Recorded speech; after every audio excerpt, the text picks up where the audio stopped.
Hello students, welcome to my channel. Solve करेंगे 7.2 का question number 6। तो यहाँ पर एक फिगर दी गई है जिसमें ट्राइंगल ए बी सी, जो कि एक आइसोसेलेस ट्राइंगल है, वहां पर ए को बढ़ाकर डी तक कर दिया जाता है और इतना करने पर यहाँ ए डी ए बी के इक्वल हो जाता है। हमें शो करना है कि यहाँ पर ये जो एंगल बी सी डी है वो एक राइट एंगल है, यानी कि 90 डिग्री है।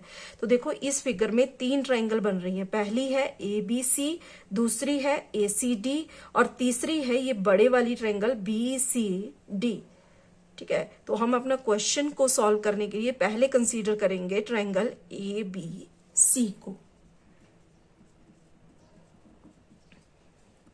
जिसमें यहां पर ए बी ए सी के इक्वल हमें गिवन है।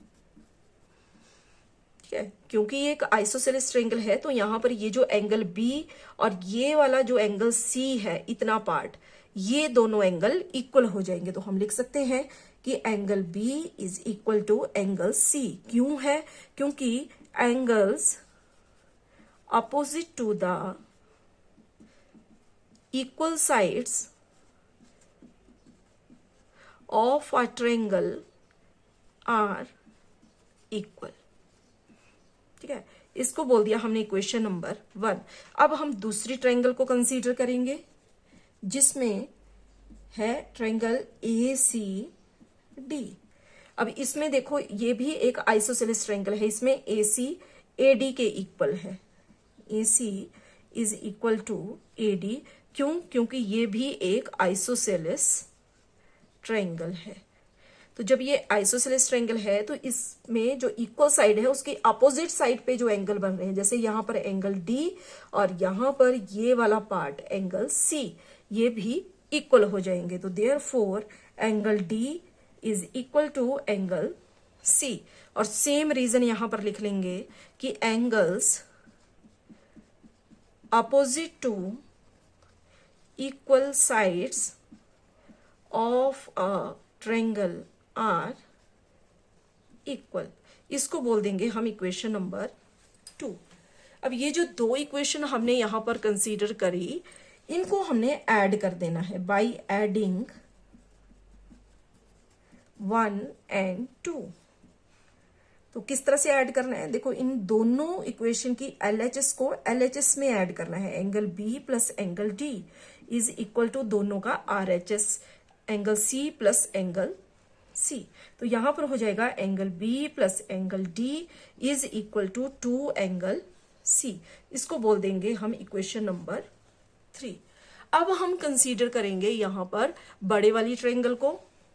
इन ट्रायंगल BCD, अब देखो यहां पर हमने यूज करनी है एंगल सम प्रॉपर्टी, जिसमें किसी भी ट्रायंगल के तीनों एंगल का सम जो है वो 180 डिग्री के इक्वल होता है। तो देखो यहां पर angle B plus angle D, ठीक है, प्लस यहां पर बन रहे हैं दो एंगल, यानी कि ये दो एंगल मिलकर बना रहे हैं एंगल BCD। तो हम यहां लिख लेंगे angle BCD is equal to 180 degree. यहां पर हमने यूज की angle sum property of a triangle. ठीक है, अब यहां क्वेश्चन नंबर इक्वेशन नंबर 3 में हमने किया था angle B plus angle D is equal to 2 angle C। और ये angle B plus angle D, ये दोनों एंगल मिलकर बना रहे हैं किसके इक्वल होंगे? एंगल BCD के।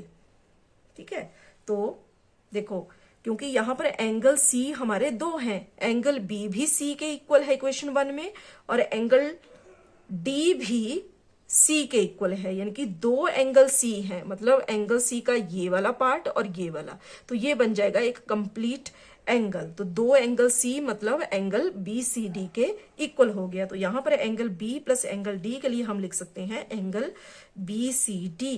और एक और हमारे पास एंगल BCD है, तो ये हो गया 180 डिग्री के। अब इन दोनों को हम प्लस कर देंगे तो 2 angle BCD is equal to 180 degree. अब यहां से angle B C D is equal to 180 degree, और ये 2 आ जाएगा यहाँ डिवाइड में, कट करेंगे तो ये हो जाएगा 90 डिग्री के। तो एंगल बी सी डी हो गया 90 डिग्री।